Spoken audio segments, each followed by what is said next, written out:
Hello, അപ്പോൾ എന്നെ കണ്ടിട്ട് ആരും പേടിക്കണ്ട കേട്ടോ. ഇത് രാവിലെയാണ്. രാവിലെ എന്ന് പറയുമ്പോൾ ഒരു 3 മണി ടൈം ആയിട്ടുണ്ടാവും. കാരണം ഞാൻ അത്ര വരെ ഉറങ്ങിയിട്ടില്ല എന്ന് വെച്ചാൽ ഞാൻ സ്വതവേ ഈ ഒരു ടൈമിലാണ് ഉറങ്ങുന്നത്. അപ്പം നിറച്ച് ഓട്ടർമയാണ് കേട്ടോ വീട്ടിൽ. നമ്മളെ ചൂട് കാരണം ഈ സമയത്ത് നമ്മൾ ഓട്ടർമ വരും. അപ്പോൾ ഇതാ സമയം കണ്ടില്ലേ, 3 മണി ആയിട്ടുണ്ട് കേട്ടോ. അപ്പോൾ ഞാൻ ഇന്ന് നോമ്പെടുക്കാമെന്ന് വിചാരിച്ചിട്ടുണ്ടായിരുന്നു. അപ്പം 17ാമത്തെ നോമ്പാണ് കേട്ടോ ഇന്ന്. നമ്മളെ ചെറുപ്പം മുതലേ നമ്മൾ ഈ 17ാമത്തെ നോമ്പ് മിസ് ചെയ്യാറില്ല. എടുക്കാൻ പറ്റുന്ന ടൈമിലൊക്കെ നമ്മൾ നോമ്പ് എടുക്കാറുണ്ട് കേട്ടോ. എനിക്ക് ഭയങ്കര വിശ്വാസമാണ്. ഞാൻ ആഗ്രഹിച്ചിട്ട് ഞാനിങ്ങനെ വിശ്വസിച്ച് പ്രാർത്ഥിച്ച് നോമ്പെടുത്തതൊക്കെ സക്സസ് ആയിട്ട് നമ്മളിപ്പോൾ ഒരു നേർച്ച പോലെ ചെയ്യില്ലേ, അങ്ങനെ ആവണേ, അങ്ങനെ ഒരു നേർച്ച പോലെ ചെയ്ത് നമ്മളതൊക്കെ സക്സസ് ആയിട്ടുണ്ട്. അത് എൻ്റെ ഒരു വിശ്വാസമാണ്. അപ്പോൾ നമ്മൾ ഒറ്റ നോമ്പുകൾ പണ്ടൊക്കെ കുറേ എടുക്കാറുണ്ട് കേട്ടോ. 17, 19, 21 എടുക്കാറുണ്ട്. ഇപ്പം പിന്നെ അങ്ങനെയൊന്നും എടുക്കാറില്ല. നിങ്ങൾ കോലം കണ്ടില്ലേ, അതുകൊണ്ട് എടുക്കാറില്ല. അപ്പം ഞാൻ രാത്രിക്ക് അത്താഴത്തിന് വേണ്ടിയിട്ട് 3 മണിക്ക് ശേഷം ഞാൻ പിന്നെ ദോശയും തട്ടിക്കൂട്ട് മുട്ട റോസ്റ്റും കൂടി ഉണ്ടാക്കിയിട്ടുണ്ടായിരുന്നു. അപ്പം ഇതാണ് എൻ്റെ തട്ടിക്കൂട്ട് മുട്ട റോസ്റ്റും ദോശയും. പിന്നെ ഒരു കട്ടനും കൂടി ഉണ്ടാക്കിയിട്ടുണ്ട് കേട്ടോ. അപ്പോൾ തിരക്കിട്ട് ആക്കിയതുകൊണ്ട് നല്ല ടേസ്റ്റ് ഉണ്ടായിരുന്നു കേട്ടോ. പക്ഷേ രാവിലെ ആയതുകൊണ്ട് അങ്ങനെ കഴിക്കാനൊന്നും പറ്റിയിട്ടൊന്നും ഉണ്ടായില്ല.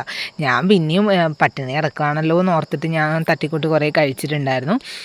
വെറുതെ വാരി ബുദ്ധിങ്ങി ഞാൻ അങ്ങനെ ചെയ്തു. പിന്നെ കുറച്ച് വെള്ളം കൂടി കുടിച്ചു. ഇനി വെള്ളം കുടിക്കാൻ പറ്റില്ല, അതാണ് എൻ്റെ സങ്കടം.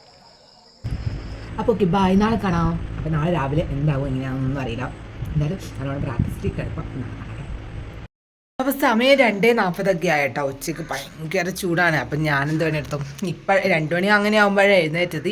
എന്നിട്ട് പോയി കുളിച്ച് ബ്രഷൊക്കെ ചെയ്ത് വന്നതാണ്. അപ്പം നോമ്പ് ഇങ്ങനെ പൊയ്ക്കൊണ്ടിരിക്കുന്നുണ്ട്. നോമ്പ് ഞാൻ പെട്ടെന്ന് എടുത്ത് കേട്ടോ. അതുകൊണ്ട് ഒരു പ്രിക്കോഷൻസും എടുത്തിട്ടില്ല ഞാൻ. അതായത് ഒന്നും ഉണ്ടാക്കണം, അങ്ങനത്തെ ഒന്നും ഉണ്ടാക്കണമെന്നും കഴിയില്ല. എനിക്ക് ടേസ്റ്റ് നോക്കാൻ എനിക്കൊന്നും ഉണ്ടാക്കാൻ അറിയില്ല. ഉപ്പൊന്നും നോക്കാൻ എനിക്കൊന്നും ഉണ്ടാക്കാൻ അറിയില്ല. അതുകൊണ്ട് ഞാൻ എന്നാ വേണ്ടതെന്ന് വിചാരിക്കുന്നു, പുറത്തുനിന്ന് എന്തെങ്കിലും വാങ്ങിയാലോ എന്ന് വിചാരിക്കുന്നുണ്ട്. പിന്നെ മെയിൻ കാര്യം എന്ന് വെച്ചാൽ കാരക്ക പോലും ഇല്ല ഇവിടെ. അപ്പം അമ്മേനെ വിളിച്ച് പറയണോ അതോ കാരക്ക ഞാൻ പോയി വാങ്ങണോ? പോയി വാങ്ങി വരുമ്പോൾ ഭയങ്കര ക്ഷീണമായിരിക്കില്ലേ. ഇനി അതല്ല, 2:40 ഇനി 6:40 ആകുമ്പോൾ അത് നമ്മളിവിടെ വാങ്ങി കൊടുക്കുക. 2:40, 3:40, 4:40, 5:40, 6:40. ഊങ്ങിൻ്റെ ഭഗവാനേ, 4 മണിക്കൂറുണ്ട് കേട്ടോ ഇനി. അപ്പം കാണാം. അപ്പോൾ ഇതാ സമയം ഏകദേശം 5:30 ആവാനായിട്ടാവും. എനിക്കൊരു രക്ഷയില്ല, ഭയങ്കര ക്ഷീണമാണ്. ഞാൻ അലക്കെല്ലാം കഴിഞ്ഞ് ആറിയിട്ടിട്ടുണ്ട്. ഇനി ഇതാ നമ്മൾ മുറ്റടിക്കുന്ന പരിപാടിയിലേക്ക് കിടക്കലാന്ന്. പകുതി അടിച്ച് കഴിഞ്ഞാട്ടോ. അയ്യോ, ഞാൻ 6:45 മതിയെന്ന് പ്രാർത്ഥിക്കുന്ന. വിശപ്പുമില്ല ദാഹവുമില്ല, പക്ഷേ വായൊക്കെ എന്തോ ഡ്രൈ ആയിട്ട് അങ്ങനെ ഒരു സംഭവമാണ് കേട്ടോ ഇപ്പോൾ. അപ്പോൾ നമുക്ക് പണിയെല്ലാം വേഗം മെല്ലെ എടുക്കുന്ന കേട്ടോ. ഭയങ്കര ക്ഷീണം. ഞാൻ പിന്നെ ഒന്നും ഉണ്ടാക്കുന്നൊന്നുമില്ല, പോയി വാങ്ങാനും എനിക്ക് കഴിയില്ല. അപ്പോൾ ഉള്ളതുപോലെ ഞാൻ നോമ്പ് കുറിക്കുകയാണ്, എല്ലാ പ്രാർത്ഥനകളോടെ അങ്ങനെ കേട്ടോ. അങ്ങനെയാണ്. ഇന്ന് സ്പെഷ്യലൊന്നും ആക്കുന്നൊന്നുമില്ല. ഭയങ്കര ക്ഷീണം എനിക്ക്, എന്നാന്ന് എനിക്കറിയില്ല. ഭയങ്കര ചൂടിൻ്റെ ആയിരിക്കും. അപ്പോൾ ഈ 30 നോമ്പെടുക്കുന്ന ഇവരെല്ലാം അവസ്ഥ നമ്മളൊന്ന് വിചാരിക്കണ്ടേ. അപ്പോൾ നമുക്ക് കുറച്ചിൻ്റെ ആണ് കേട്ടോ. അയ്യോ, എനിക്ക് ഭയങ്കര ക്ഷീണമാണേ. നമ്മളെ കുടിയെല്ലാം കഴിഞ്ഞിട്ടുണ്ട്. ഇനി നോമ്പിൻ്റെ സാധനങ്ങൾ സെറ്റാക്കാൻ പോക്കാണ്. 6:15 ആയിട്ടാ. നമുക്ക് കാണാൻ എന്തൊക്കെയാണെന്ന്. അങ്ങനെ കാര്യമായിട്ടൊന്നുമില്ല കേട്ടോ. കുറച്ച് ഓറഞ്ച് ഉണ്ടായിരുന്നു. അപ്പോൾ അതൊക്കെ ഞാനിങ്ങനെ തോല് പൊളിച്ചിട്ട് ഒരു പ്ലേറ്റിലേക്ക് സെർവ് ചെയ്ത് ഇങ്ങനെ വെക്കുകയാണ്. പിന്നെ ഞാൻ ലൈം ഉണ്ടാക്കുന്നുണ്ടായിരുന്നു. അപ്പോൾ ഇതാ ലൈം ഇങ്ങനെ കുടിക്കലാണ്. നല്ല ഫ്രഷ് ലൈം കേട്ടോ. സാധാരണ ലൈം കുടിക്കരുതെന്ന് പറയും, പക്ഷേ എനിക്ക് ലൈം തന്നെ വേണം കേട്ടോ, മസ്റ്റാണ്. പിന്നെ ഇതാ സന്ധ്യക്ക് വിളക്കൊക്കെ കത്തിച്ചിരുന്നു, കുറച്ച് നേരത്തെ കത്തിച്ചു കേട്ടോ.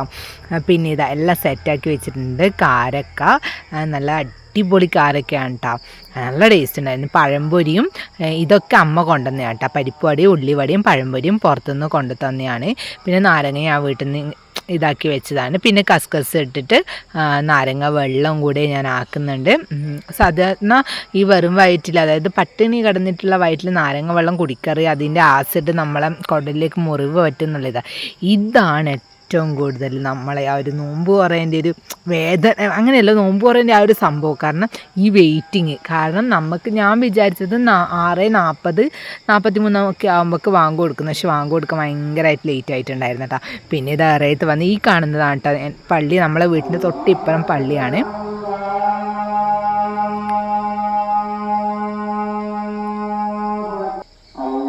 ബാങ്ക് കൊടുത്ത് കേട്ടതും ഞാൻ ചാടിപ്പോയി ഈത്തപ്പഴം 3 പീസായിട്ട് കഴിച്ചു കേട്ടോ. അതായത് ഞാൻ ചെറുപ്പം മുതലേ കേൾക്കുന്ന 3 ഈത്തപ്പഴം 3 കഷ്ണങ്ങളാക്കിയിട്ട് ഫസ്റ്റ് കഴിക്കണം അങ്ങനെ. അതുപോലെ തന്നെ 3 പീസായിട്ട് കടിച്ചിട്ട് നാരങ്ങ വെള്ളം കുടിച്ച് ആ നാരങ്ങ വെള്ളം പോകുന്ന വഴി ഞാൻ ശരിക്കും ആർക്കും അറിഞ്ഞിട്ടുണ്ടായിന് കേട്ടോ. ഇങ്ങനെ ചങ്കിൽ കൂടെ പോയി നെഞ്ചിൽ കൂടെ പോയി കുടലിലെത്തുന്ന ആ ഒരു സമയം. പിന്നെ ആ നാരങ്ങ വെള്ളം ഫുള്ളിരുന്ന് കുടിച്ച് ഒറ്റ ഇരിപ്പിനിരുന്ന് കുടിച്ചു കേട്ടോ. അപ്പോഴത്തേക്കും വയറ് ഫുള്ളായി. എന്നിട്ട് കാലക്കേടിന് ഒരു നാരങ്ങ എടുത്ത് തിന്ന് നോക്കി, എൻ്റെ പൊന്നെ ഒരു വല്ലാത്തൊരു നാരങ്ങ കേട്ടോ, ഒരു ഗുണമുണ്ടായില്ല. പിന്നെ ഞാൻ ക്ഷീണിച്ച് തളർന്ന ഒരു ഈത്തപ്പഴം കൂടെ എടുത്ത് കഴിച്ചു കേട്ടോ. ആകെ ഞാൻ ഇതാണ് കഴിച്ചത്. പിന്നെ കുറേ ടൈം കഴിഞ്ഞപ്പോൾ ചായ, നല്ല ഏലക്കിയിട്ട ചായയും ഒരു ഉള്ളിവടയും ഒരു പരിപ്പ് വടയും എടുത്തിട്ട് കഴിക്കാമെന്ന് വെച്ചിട്ട് എടുത്തു കേട്ടോ. അതായത് നോമ്പ് മുറിച്ചിട്ട് ഒരു മണിക്കൂർ 1.5 മണിക്കൂർ കഴിഞ്ഞിട്ട് പരിപ്പ് വട എനിക്ക് അത്ര ഇഷ്ടമായിട്ടില്ല. ഒന്നാമത് തണുത്ത് എന്താ പറയുക, ഭയങ്കര ഹാർഡായിപ്പോയി. ഉള്ളിവട ഫേവറേറ്റ് സാധനമാണ് കേട്ടോ എൻ്റേത്. അതുപോലെ തന്നെ നല്ല ടേസ്റ്റും ഉണ്ടായിരുന്നു. എവിടെ തട്ടുകടയിലോ എന്തുപോലെ ഞാൻ ഉള്ളിവട ഉണ്ടെങ്കിൽ ഉള്ളിവട തന്നെ വാങ്ങിക്കും കേട്ടോ. പക്ഷേ എല്ലായിടത്തും നല്ല രസമൊന്നും ഉണ്ടാവില്ല. എന്നാൽ ഇത് അടിപൊളിയായിരുന്നു.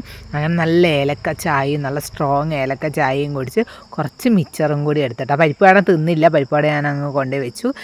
പിന്നെ രാത്രി മീൻകറിയും കൂട്ടിയിട്ട് ഒരു പൊറോട്ട തിന്നിട്ടുണ്ടായിരുന്നു. ഇതും അമ്മ പുറത്തുനിന്ന് വാങ്ങിയിട്ട് കൊണ്ടു തന്നെയാണ് കേട്ടോ.